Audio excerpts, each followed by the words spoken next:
Chandrayaan-3 mission में इसरो को लगा बड़ा झटका। बार बार कोशिश करने के बाद भी नहीं जाग रहे हैं विक्रम और प्रज्ञान। वैज्ञानिकों को जिसका डर था वही हुआ। अब क्या होगा इस मिशन का भविष्य, ये बड़ा सवाल। जी हाँ दोस्तों, चंद्रयान-3 मिशन में पहली बार हमें एक बुरी खबर सुनने को मिली और ये खबर ये है कि चांद के दक्षिणी ध्रुव में सो रहे विक्रम और प्रज्ञान इसरो वैज्ञानिकों की कमांड पर कोई रिस्पांस नहीं दे रहे। ये सुनकर लोगों को वही भयंकर मंजर फिर से याद आ गया है जो चंद्रयान-2 के दौरान हुआ था। तो अब आगे वैज्ञानिक चंद्रयान को जगाने के लिए और क्या करने वाले हैं? चंद्रयान के रिस्पांस न देने की क्या वजह हो सकती है, और अगर ये नहीं जाग पाया तो क्या चंद्रयान-3 मिशन को भी फेल मान लिया जाएगा? ये सब कुछ हम आज आपको इस वीडियो में बताने वाले हैं, इसलिए इसे अंत तक जरूर देखिएगा। साथ ही अगर आप चैनल पर नए हैं तो सब्सक्राइब भी जरूर करें। दोस्तों, 22 सितंबर के दिन चंद्रयान-3 को उसकी नींद से जगाया जाना। देश भर के लाखों करोड़ों लोग पिछले 14 दिनों से बेसब्री से इस दिन का इंतजार कर रहे थे। सभी को उम्मीद थी कि हमारे विक्रम और प्रज्ञान वैज्ञानिकों की एक कमांड पर जाग जाएंगे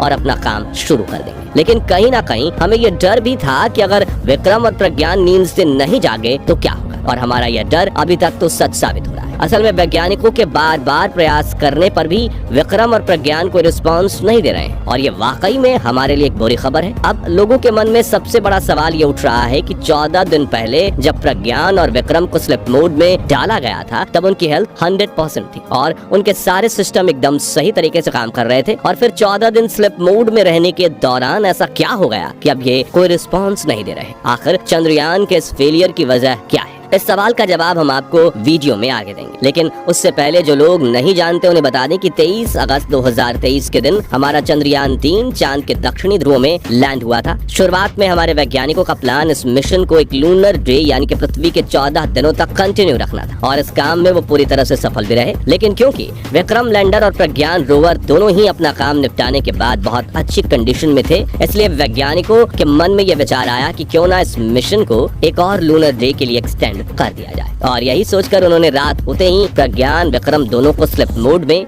डाल दिया। असल में चांद पर रात काफी ज्यादा ठंडी और हद से ज्यादा अंधेरी होती है। ऐसे में लैंडर या रोवर के लिए रिसर्च का कोई काम कर पाना पॉसिबल ही नहीं है। यही वजह थी कि वैज्ञानिकों ने इन्हें 14 दिनों के लिए स्लीप मोड में डाल दिया ताकि रात खत्म होने और दूसरे दिन सूरज निकलने पर इन्हें वापस से काम पर लगाया जा सके। इसी सूरज निकलने का इंतजार हम सभी पिछले 14 दिनों से कर रहे थे, और ये 22 सितंबर को निकलने वाला था। अब 22 सितंबर को चांद के दक्षिणी ध्रुव में सूरज तो निकला, पर विक्रम और प्रज्ञान अपनी नींद से नहीं जाग सके। इसरो ने यह जानकारी अपने सोशल मीडिया एक्स पर ट्वीट करके दी है, जिनमें उन्होंने लिखा है कि विक्रम लैंडर और प्रज्ञान रोवर से कम्युनिकेशन बनाने की कोशिश की गई, लेकिन उनकी तरफ से कोई भी सिग्नल या रिस्पांस रिसीव नहीं हुआ है। तो अब आते हैं अपने सवाल पर कि चंद्रयान के न जाग पाने की वजह क्या है। अब वैसे तो इसके पीछे बहुत सारे अलग अलग साइंटिफिक कारण हो सकते हैं जो जांच करने के बाद ही पता चलेंगे, लेकिन ऑब्वियस रीजन जो समझ में आता है वो है ठंड। जी हाँ दोस्तों, जैसा कि हमने आपको बताया, चांद पर रात के समय ठंड हद से ज्यादा बढ़ जाती है। वैज्ञानिक बताते हैं कि रात में चांद का तापमान -140 डिग्री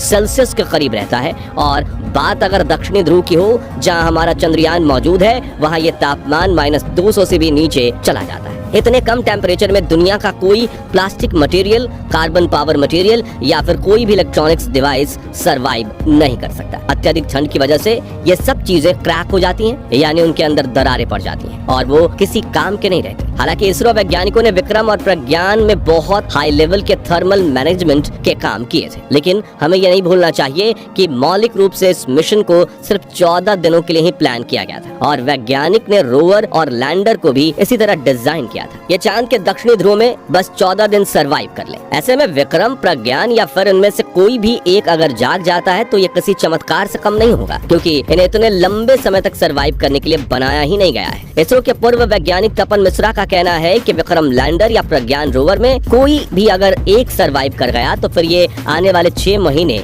या हो सकता है 1 साल तक काम करता रहे, और अगर ऐसा हुआ तो ये इसरो और भारत दोनों के लिए एक बहुत बड़ी अचीवमेंट होगी, क्योंकि ऐसा होने पर भारत का नाम उन गिने चुने देशों में शुमार हो जाएगा जो कि किसी दूसरे ग्रह पर लैंडर और रोवर को पूरे साल तक ऑपरेट कर सकते हैं। लेकिन चलिए हम ये मान लेते हैं कि विक्रम लैंडर और प्रज्ञान रोवर अब नींद से नहीं जागेंगे, यानी इसरो ने उनसे कम्युनिकेशन स्टैब्लिश करने में सफलता हासिल नहीं की है। तो क्या ऐसे में चंद्रयान-3 मिशन को भी फेल माना जाएगा? जवाब है बिल्कुल नहीं, क्योंकि सही मायनों में ये मिशन 4 सितंबर के दिन विक्रम और प्रज्ञान रोवर को स्लीप मोड में डालने से पहले ही पूरा हो गया था। दरअसल इसरो ने इस मिशन को प्लान करते समय इसमें 3 3 ऑब्जेक्टिव्स रखे थे, जिसमें पहला था चांद के दक्षिणी ध्रुव पर सॉफ्ट लैंडिंग करना और इसे 23 अगस्त के दिन अचीव कर लिया गया था। दूसरा अचीवमेंट था प्रज्ञान रोवर का चांद की धरती पर उतरना और उसे वहां रिमोटली चलाना। यह ऑब्जेक्टिव भी लैंडिंग के सिर्फ 4 घंटे बाद ही अचीव कर लिया गया था। इसके बाद तीसरा और आखिरी उद्देश्य था प्रज्ञान और विक्रम की मदद से 14 दिनों तक चांद के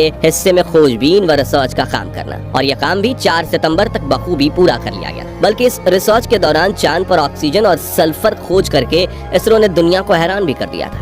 इस तरह चंद्रयान 3 मिशन के जो ओरिजिनल ऑब्जेक्टिव्स थे उन्हें पूरी सफलता के साथ हासिल कर लिया गया। ऐसे में इस मिशन को फेलियर साबित करने या घोषित करने का तो सवाल ही नहीं उठता। हाँ, इतना जरूर है कि अगर इसरो वैज्ञानिक विक्रम और प्रज्ञान से संपर्क बनाने में कामयाब हो जाते हैं तो ये इस मिशन के लिए बहुत बड़ा बोनस होगा, और साथ ही इसरो को इससे अपने आगे लॉन्च होने वाले मिशन में भी हेल्प मिलेगी, क्योंकि इस सिचुएशन में इसरो वैज्ञानिकों के पास खोने के लिए कुछ नहीं होगा और वो रिसर्च करने के लिए बड़े से बड़ा रिस्क लेने को तैयार हो जाएंगे। जाहिर सी बात है कि अब रिस्क बड़ा होगा तो उसका रिवॉर्ड भी बड़ा ही मिलेगा। यानी हो सकता है कि इसरो चांद पर कोई ऐसी चीज खोज निकाले जो वहाँ जीवन को संभव बना दे, और जिस चांद को हम सिर्फ दूर से देखते हैं वो हमारा दूसरा घर बन जाए।